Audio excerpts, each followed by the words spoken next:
Hello students. देखो बेटा, ये ब्रायोफाइटा का सेकंड पार्ट है। इसके अंतर्गत हम जो भी शेष पॉइंट हमारे रह गए थे उनको डिस्कस करते हैं। देखिए बेटा, ब्रायोफाइटा इनके जीवन चक्र कैसा होता है, अगुणित दुगुणित प्रकार का होता है। याद रखना बेटा, ब्रायोफाइटा का जो जीवन चक्र होता है वो कैसा होता है, अगुणित दुगुणित प्रकार का होता है। इनके जीवन चक्र में बेटा कितनी अवस्थाएं पाई जाती हैं? दो अवस्थाएं पाई जाती हैं। कितनी अवस्थाएं बेटा? दो अवस्थाएं। पहली अवस्था कौन सी होती है? युग्मकोद्भिद अवस्था। दूसरी अवस्था कौन सी होती है बेटा? बीजाणुद्भिद अवस्था। याद रखना, युग्मकोद्भिद अवस्था कैसी होती है? एन। एन का मतलब क्या होता है बेटा? एन कहीं पे भी दिख जाए उसका मतलब होता है अगुणित। क्या होता है बेटा? अगुणित, जिसे गुणित नहीं किया जा सकता। हैप्लॉइड, इंग्लिश में इसको क्या बोलते हैं बेटा? हैप्लॉइड। और दूसरी कौन सी अवस्था है बेटा? बीजाणुद्भिद अवस्था। बीजाणुद्भिद अवस्था बेटा कैसी होती है? 2n।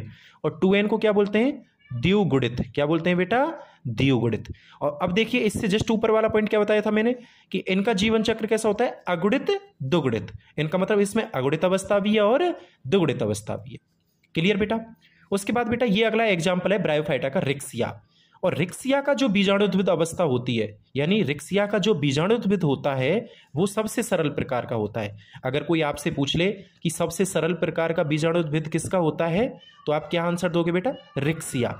याद रखना, इस बीजाणुद्भिद को इंग्लिश में बेटा स्पोरोफाइट कहा जाता है। क्या कहा जाता है? स्पोरोफाइट। क्या बोलते हैं बेटा? स्पोरोफाइट। और युग्मकोद्भिद को क्या बोलते हैं बेटा?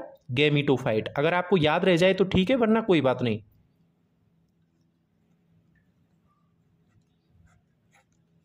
ठीक है बेटा। अब देखिए बेटा, अगला पॉइंट क्या है? ब्रायोफाइटा में बीजाणुद्भिद अवस्था युग्मकोद्भिद अवस्था पर निर्भर रहती है। बेटा काफी इंपॉर्टेंट पॉइंट है, याद रखना। आपसे कोई पूछ ले कौन से पादपों में बीजाणुद्भिद अवस्था युग्मकोद्भिद अवस्था पर निर्भर रहती है, तो आपको क्या आंसर देना है बेटा? ब्रायोफाइटा आंसर देना है।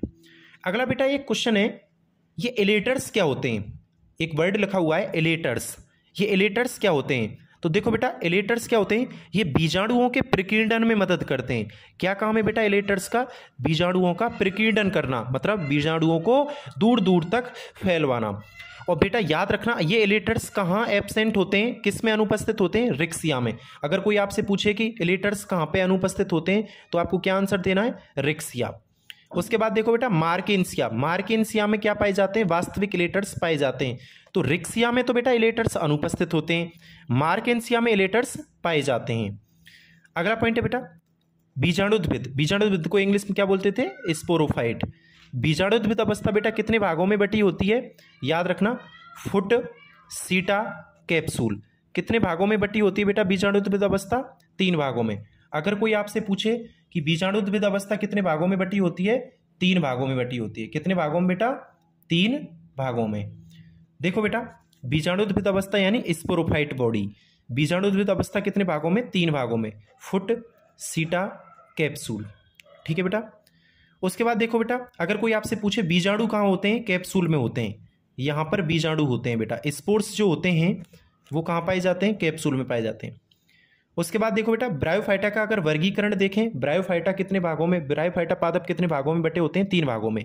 पहला लिवरवर्ट, दूसरा हॉर्नवर्ट, तीसरा मॉसेज। क्या होते हैं बेटा? मॉस। कितने होते हैं?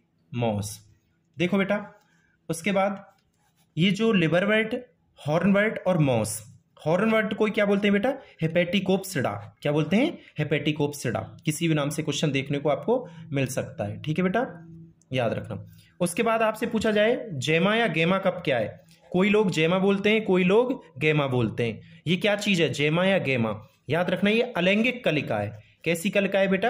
अलैंगिक कलिका है। कैसे रंग की होती है? हरे रंग की होती है। एक कोशिकीय है, बहुकोशिकीय, बहुकोशिकीय। किस में पाई जाती हैं? मार्केंसिया में। तो याद रखना, मार्केंसिया में अलैंगिक जनन इसी के द्वारा होता है।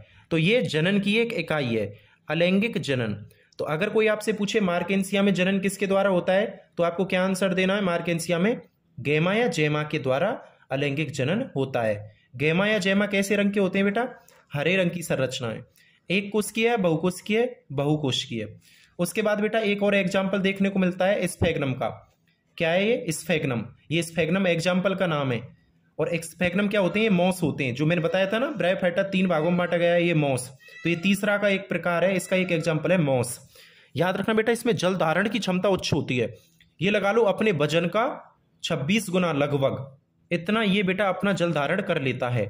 इसको पैकिंग मॉस भी कहा जाता है बेटा। जो औषधियां, जो दवाइयां बेटा बिना पानी के नहीं रह सकती। मान के चलो बेटा एक देश से दूसरे देश में आपको दवाई ले जानी है, तो आप ऐसे तो है ना बेटा पानी का टैंकर करके उसमें डाल के ले जाओगे। तो बेटा मॉस में क्या होता है? जल धारण की क्षमता होती है। तो आप इस मॉस में उसको पैक कर लो, दवाइयों को, औषधियों को, और इसके अंदर पैक करके आप इसको एक स्थान से दूसरे स्थान ले जा सकते हो। इसीलिए बेटा इसमें पैक करके ले जाते हैं, इसीलिए इस स्फेग्नम को क्या बोलते हैं? पैकिंग मॉस भी कहा जाता है। आगे बेटा बात समझ में? ठीक है बेटा। तो बेटा ये लगभग मैंने आपको ब्रायोफाइटा कंप्लीट करा दिया है बेटा। इसके बाद और भी क्वेश्चन आंसर्स में लेके आऊंगा, उसमें भी कुछ कंप्लीट्स कराऊंगा बेटा। मैक्सिमम जो चीजें हैं बेटा यहीं से पूछी जाएंगी। तो इस क्लास को और इस वाले फर्स्ट पार्ट को, ये सेकंड पार्ट है ब्रायोफाइटा का, इससे पहला फर्स्ट पार्ट कराया था मैंने, दोनों को बेटा बार बार देख लो, बहुत इंपॉर्टेंट है बेटा ये। ठीक है बेटा, नेक्स्ट क्लास में मिलते हैं टेरिडोफाइटा के साथ। ओके बेटा, थैंक यू। लेकिन बेटा एक बात और सुनो, एक ओफियोग्लोसम, चलो मैं नेक्स्ट क्लास में डिस्कस करा दूंगा ओफियोग्लोसम के बारे में।